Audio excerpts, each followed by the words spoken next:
Florida representatives on the federal level, they have equally been pushing their agenda before the people, of course, because it's party before people. And in fact, well, the congressional representatives there in Florida, they all voted against FEMA aid.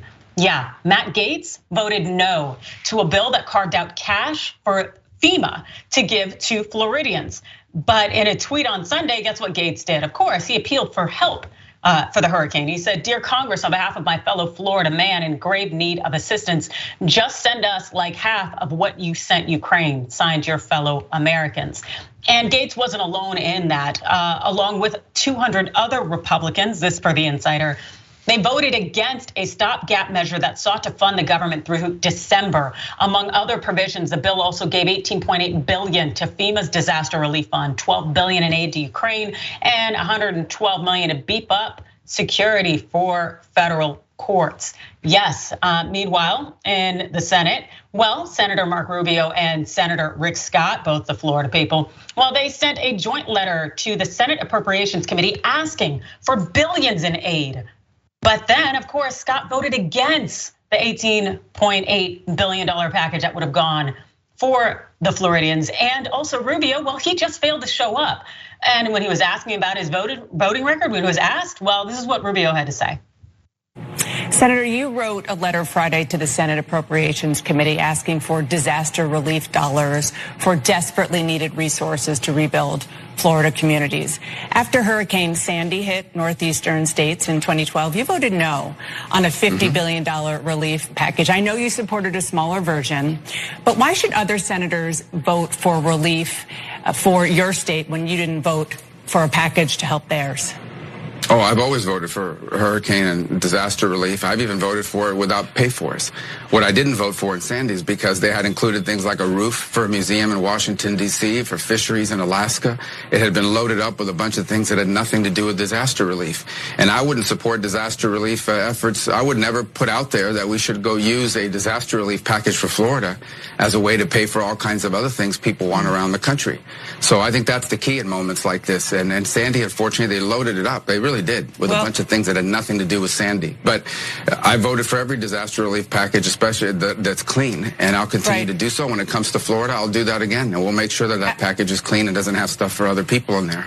I read the Congressional Research Service report last night. It sounds like that roof actually was damaged by the hurricane, and what happened in Alaska was the result of another disaster. But in any event, my question is about the future. Are you telling me that if Hurricane Ian relief contains anything that smells like pork, you'll vote no?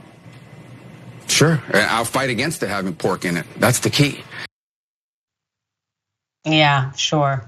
Well, when it comes to pork, I definitely think there are a lot of pigs out there, and the GOP has a number of them because, again, Rubio did not vote to help Florida in the recent vote just the other day. That's right, he didn't even show up. But of course, Rubio would go on to praise FEMA for its work in Florida. Check this out. And how's FEMA doing? Is Florida getting everything it needs right now from the Biden administration?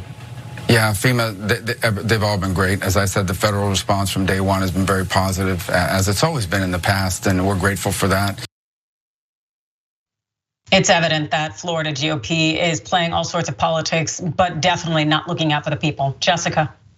Yeah, there couldn't be anything more glaringly obvious than DeSantis doing all of these press engagements, taking a photo in a shirt with his election logo on it, just holding styrofoam containers, presumably of food, doing charity work. You've got people like Marco Rubio saying, I didn't vote for that bill because it included other things. As this newscaster pointed out, those were things being done to resolve some of the damage done by the storm. It's ridiculous how they can vote to pass all of these defense bills without pay for, is like he says he's looking for.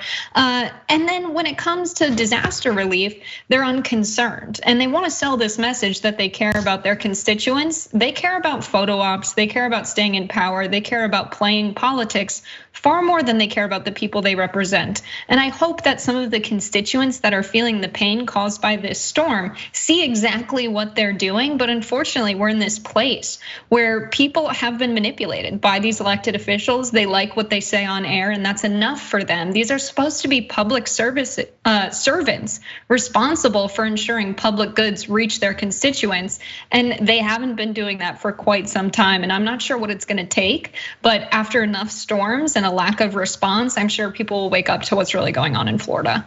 Yes, without a doubt. People need to wake up and hopefully use their power in the voting booths and bring in new leadership, because it's a problem. And